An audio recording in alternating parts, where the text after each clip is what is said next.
Bonjour, je suis Hakim L'Alam et je vous propose ma chronique du mercredi 29 mars 2023. Elle s'intitule Phase de carême. Est-ce que les joueurs observent le ramadan ou pas? Et après ce genre de questions, ils veulent vraiment que Belmadi reste en conférence de presse.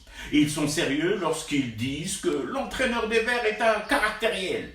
Bon, enfin, Belmadi est un doux gentil de n'avoir fait que ça, stopper net le jeu des questions-réponses et tourner talon.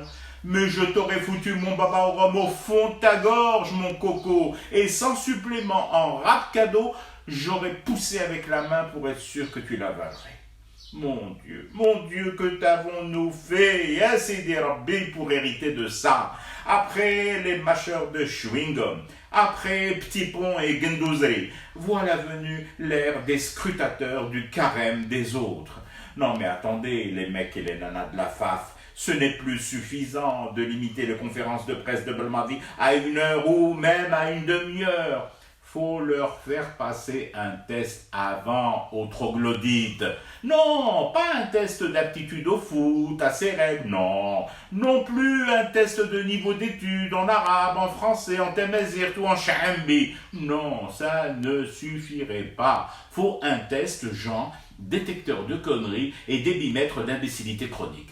Ah non, mais qu'est-ce la solidarité confraternelle avec cette engeance? Désolé, on ne fait pas le même métier. Je ne peux pas faire le même métier qu'un mecton qui exige qu'un coach national lui livre en exclusivité live la liste de ses joueurs qui jeûnent et visiblement surtout celle de ceux qui ne jeûnent pas.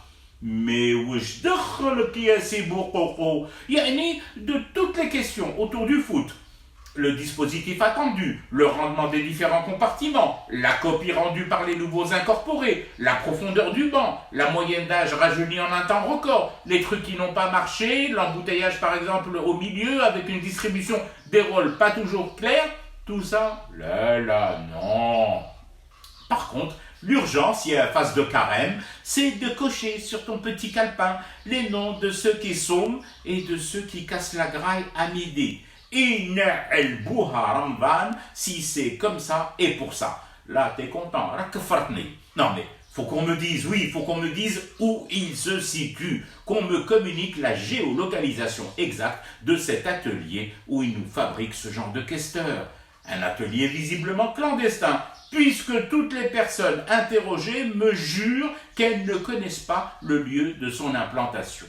Bon, j'ai bien une petite idée. Mais ça serait tellement gros que je m'abstiens, préférant pour le moment fumer du thé et rester éveillé à ce cauchemar qui continue. C'était Hakim L'Alam, je vous retrouve demain pour une autre chronique et une autre façon de dire son amour à l'Algérie.